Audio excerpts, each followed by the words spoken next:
For the hooks now, the hooks make really quite a difference, and on the nymphs you definitely want a heavier hook, a nymph hook, and I'm using pretty much standard size 18, 3761,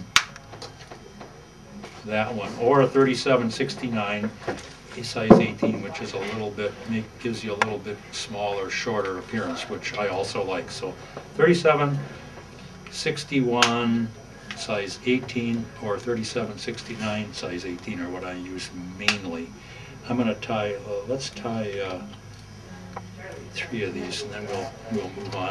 I'll repeat this whole tying thing later. Now what I normally do, I tie these by the dozens. And so what I normally do is say I'll take 24 of these hooks and I'll put them here, and then they've all got to be weighted because I tie these weighted. I use 010 lead, put 5 turns of 010 lead on it, and just run right through the whole 24. 2, 3, 4, 5, 010. For weight, generally you like to think of using the same diameter of lead as the hook diameter. So a bigger hook, obviously, you'd go to 020 or something like that. Reason for the weight, the reason for the nymph hook is this thing's got to get through the surface film.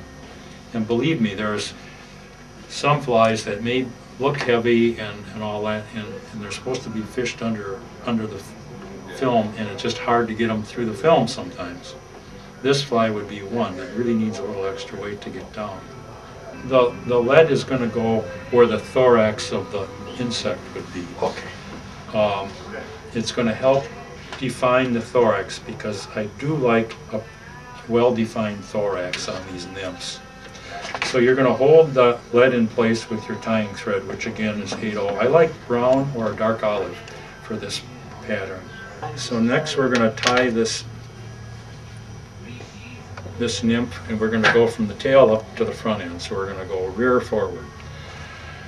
For tails, I used to use wood duck, and in this book here I say wood duck. I've changed that because the wood duck ends up getting chewed off. You get a couple of trout eating that thing and you don't have a tail, and I really do like tails on my flies. So what I have started to use is either a little mink, or this is a little red squirrel tail. Tie it on,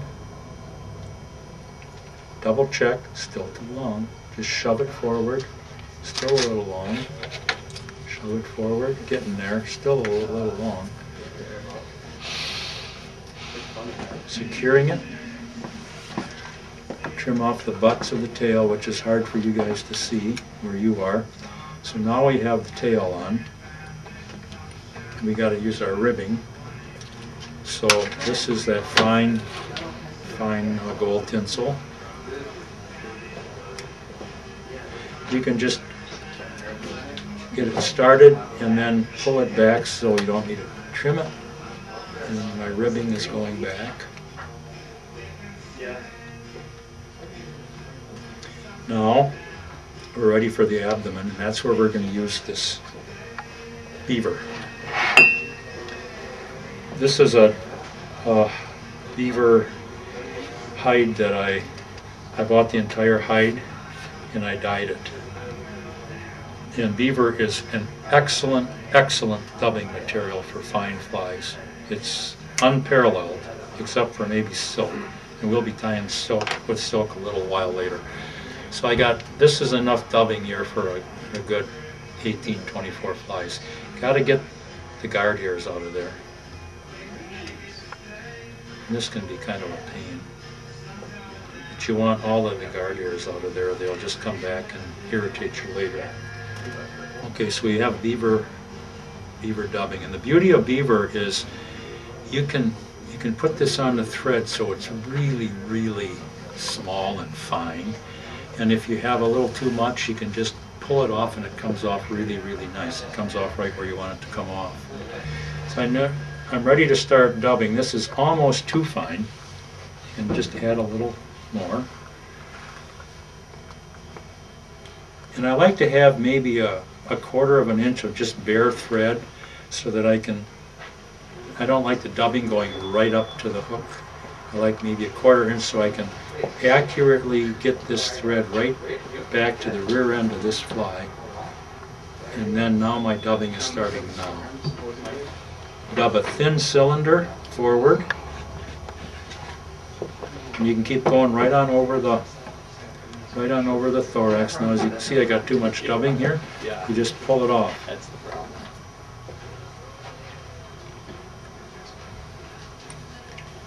So we got the abdomen dubbed. Next, ribbing. Nice, fine, close, tight spirals. One thing I like about, which I think is kind of important a lot of times on spring creeks, particularly some of the streams that are fished heavily, is and you got a lot of selective fish. I don't like a lot of gaudiness. I like just natural materials without a lot of shiny stuff. That's not to say I don't use bead heads and I don't use crystal flash, because that's not true. But at times you just don't need a gaudy, flashy fly, and these flies that we're tying here are not going to be like that. The wing case is going to be a goose biot, dyed olive, and you just take one biot off, then you tie the biot back as far as the back of the wing case, which is just usually about 1/3 of the way back. We're almost done with this fly. So this is going to be the wing case. Now for the thorax, I use Australian opossum, and Australian opossum is really good because it's all guard hairs and there's no underfur.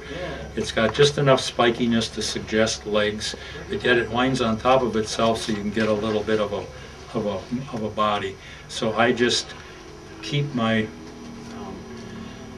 Australian opossum where I can get a really good grip. That's all I do. This is going to be my thorax dubbing. 1 or 2 little picks at that. Loosely wind it on, dub it on, going in one direction with your thumb and forefinger. You can shove this right up to the hook, and you dub the thorax. As I say, I like my thorax a little bit pronounced. I just tilted my fly upward this way so I've got an easier shot at the hook eye. Fold the wing case over the thorax. Hold it in place with your thumbnail. Secure it. And then you want several relatively loose winds. If you wind really, really tight, you'll end up cutting into your biot. Biots are tough, but if you really wind tight with the thread, you can cut your biot. So I'm just giving about a dozen winds here, and our fly is basically done except for the whip finish.